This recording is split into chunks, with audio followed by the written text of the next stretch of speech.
हमारा इंडिया का सवाल स्थापना दिवस है।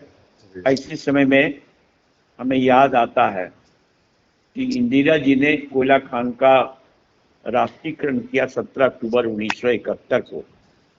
देश के कोयला मजदूरों को 17 अक्टूबर 1971 को कोकिंग कोयला खानों का 464 कोकिंग कोयला खानों का एक साथ राष्ट्रीयकरण किया। उस समय सभी माइंस अंडरग्राउंड थे और लगभग 1,78,000 मजदूरों को भारत कोकिंग कोल में तुरंत रोजगार मिला और लगभग 2.5 लाख ट्रेड कॉन्ट्रैक्ट वर्कर भी उस समय कैजुअल वर्कर भी काम कर रहे थे, जिनको रोजगार मिला, नई जिंदगी मिली, नया भरोसा मिला। बाद के दिनों में 23 जनवरी 1973 को इंदिरा जी ने देश के तमाम शेष बचे नॉन कोकिंग कोयला खानों का राष्ट्रीयकरण किया और कोल इंडिया लिमिटेड की स्थापना हुई 75 में।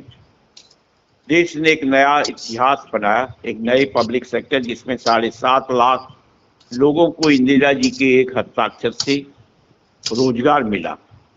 यह देश की एक बड़ी उपलब्धि रही इंदिरा जी के सोच का, कांग्रेस पार्टी के बड़े दूरगामी, क्योंकि कांग्रेस पार्टी और इंदिरा जी, पंडित नेहरू से लेकर देश के जितने भी नेता हुए प्रधानमंत्री, वर्तमान सरकार को छोड़कर, ये इनकी सोच रही, ये देश मजदूरों का देश है, ये देश किसानों का देश है, ये देश गरीबों का है।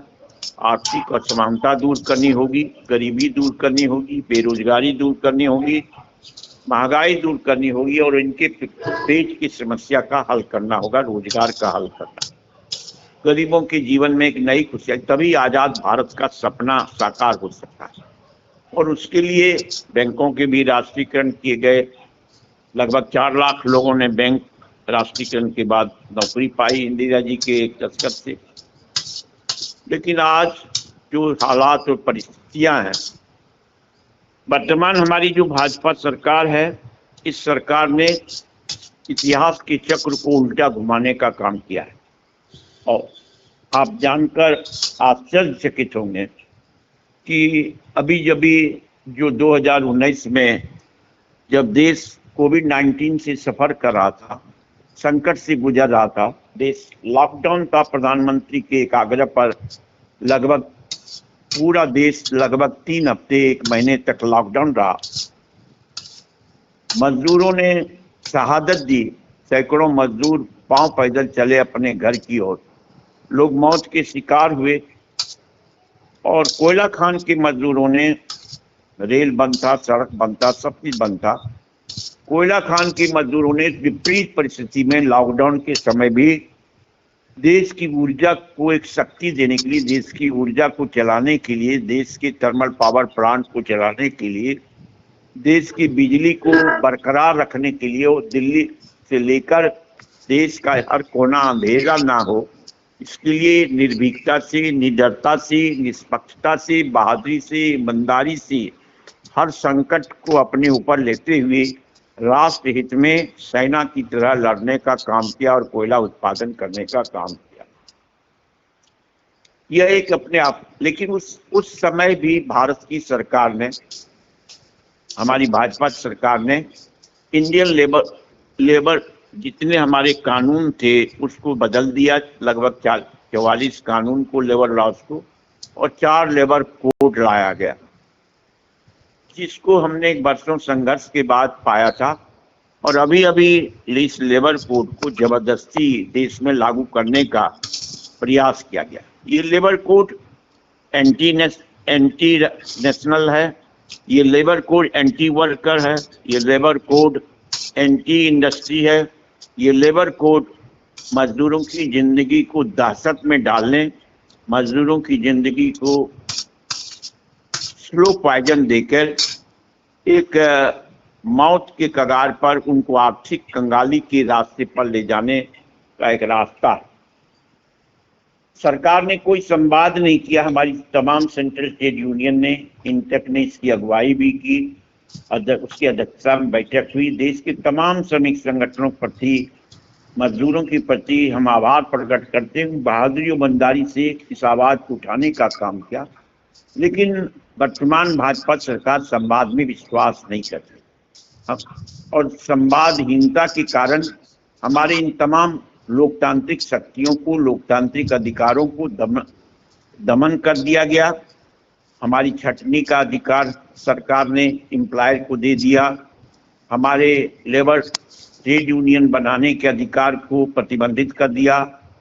अब तो ये हालत है कि जो हमारे वेजेज है वो भी बेसिक और डीए के अलावे हमको मजदूरों को कुछ मिलने नहीं जा रहा। जो वर्षों संघर्ष के बाद हम 200 साल से 8 घंटे की ड्यूटी का अधिकार पाए थे, अब इस सरकार ने लेबर कोड में 12 घंटे जबरन ड्यूटी लेने का अधिकार मैंने जो है एम्प्लॉयर को दे दिया है। ये एक मतलब और मानवीय और नैतिक, अनजस्टिफाइड, इलीगल, इमोरल और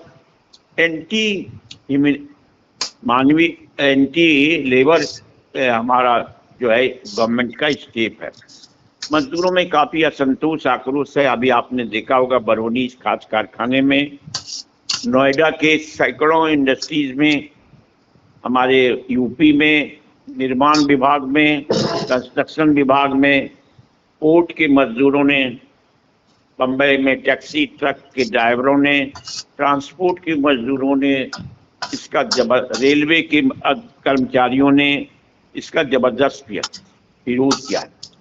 वर्तमान सरकार की सोच हो गई है, आज इंटेक के स्थापना दिवस पर हमको यह इस बात को देखकर बहुत आश्चर्य और दुख होता है कि सरकार ने मजदूरों की आवाज को दबाने के लिए, मजदूरों के अधिकार की कटौती के लिए, मजदूरों के वेजेज को कम करने के लिए, मजदूरों की सहूलियत को कम करने के लिए, मजदूरों के कल्याणकारी योजनाओं को कम करने के लिए हर गलत कदम उठाने का, अमानवीय कदम उठाने का और नैतिक कदम उठाने का, अनजस्टिफाइड डिसीजन लेने का और लोकतांत्रिक डिसीजन लेने का काम किया है।